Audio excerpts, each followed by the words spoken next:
Olá, hoje eu queria conversar um pouco sobre a questão da felicidade e as eventuais correlações entre felicidade e conduta moral. Felicidade é um termo muito amplo, muito genérico e, obviamente, tem correlação com muitas ideias e as pessoas se confundem muito quando pensam no assunto, porque às vezes pensam que a felicidade é um estado de exaltação, de alegria permanente, de bem-estar, de aquisições, de festas, de passeios, de viagens, e talvez a felicidade tenha mais a ver com serenidade, com estabilidade, com harmonia, com tranquilidade, com consciência, vamos dizer assim, moral realmente tranquila e uma certa estabilidade e, obviamente, em ambos os casos, tanto nos estados de exaltação quanto no de serenidade, a ausência de sofrimentos e dores maiores. Isso é pré-requisito, todo mundo está de acordo que quando a gente está em estado de sofrimento, a felicidade fica comprometida. As pessoas que têm e desenvolvem um sentimento moral são aquelas com capacidade de se colocar no lugar das outras pessoas, né?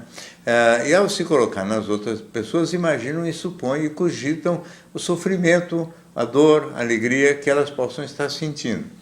Isso aqui define condutas que não podem ultrapassar certos limites, ou seja, não podem abusar dos direitos dela sobre outras pessoas, porque tudo aquilo que for nocivo, malévolo para as outras pessoas e que ela for a causadora, vai gerar dentro daquela pessoa sentimento de culpa. E a culpa, então, é um freio moral que faz com que o indivíduo, por se preocupar em não querer ser o causador de dano a outra pessoa, se restrinja e estabeleça limites para o seu comportamento, limites esses que sejam respeitosos dos direitos iguais das outras pessoas. Então, evidentemente que a pessoa com esse tipo de limitação, que deriva da culpa, é uma pessoa que não pode roubar, não pode matar, não pode ser desleal com os amigos, não pode ser desleal com os seus vínculos profissionais portanto, de certa maneira, ele tem certos limites e limitações que podem, às vezes, perturbar um pouco, por exemplo, o sucesso social, profissional, até mesmo o sucesso de paquera ou com o sexo oposto, porque muitos dos jogos de sedução e conquista envolvem mentiras e contar lorotas, produzir, eventualmente, esperanças ou falsas ilusões nas outras pessoas, não é? As pessoas decentes têm uma certa dificuldade em fazer qualquer um desses movimentos, porque são movimentos que vão gerar sofrimento no outro e culpa nelas, não é?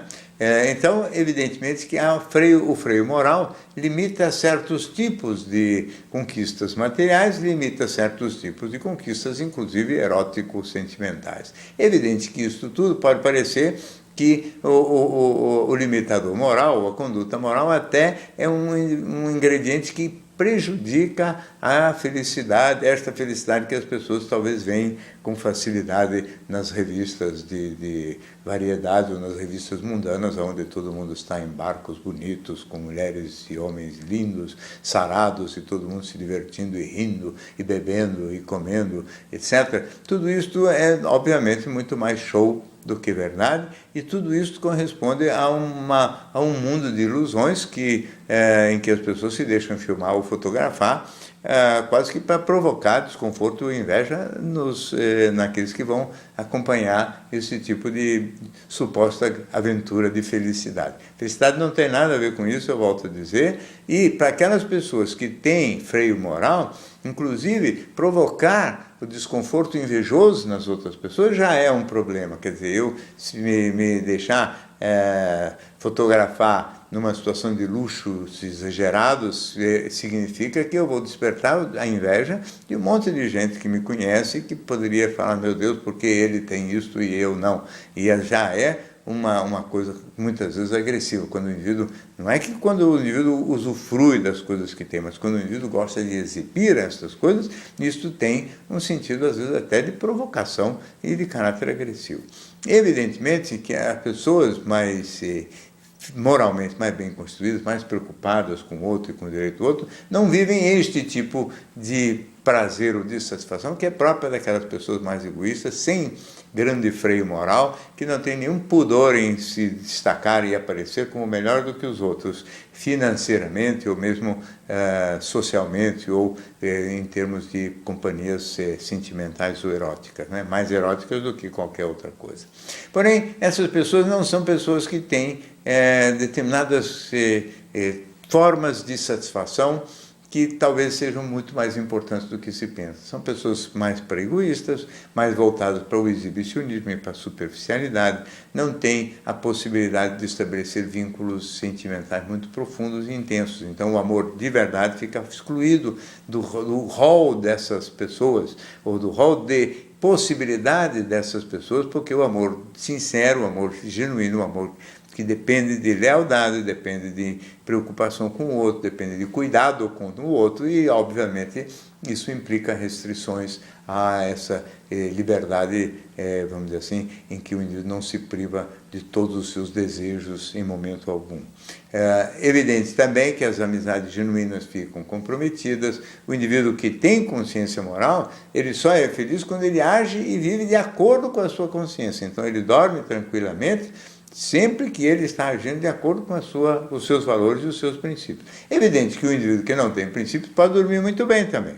porque ele não tendo princípios, ele não está agindo em desacordo com nada. Ele viverá mal quando ele se sentir por baixo, diminuído, invejoso ou perdedor em algum tipo de competição, mas não por razões de valor moral. A felicidade dos indivíduos que lutam mais do que tudo pela fama, pelo sucesso financeiro e pela glória pública e efêmera, é uma felicidade que não se sustenta porque ela perde em serenidade, ela perde em relações afetivas de qualidade, ela perde em profundidade de entendimento das coisas do mundo da alma, da criatividade, das artes, da literatura, das letras, quer dizer, das coisas da música mesmo, das coisas que envolvem, mais do que tudo, a sensibilidade, as emoções, essas, em geral, propriedade das pessoas que têm sentimento moral, sim. Então, a felicidade mais completa é prioridade e é propriedade das pessoas que têm uma boa formação moral. Bom, essas seriam as observações que eu queria fazer hoje. Eu acho que quem gosta do canal já é assinante. Se você ainda não é, assine e se integre, se inscreva e receba as nossas mensagens com boa regularidade. Até a próxima.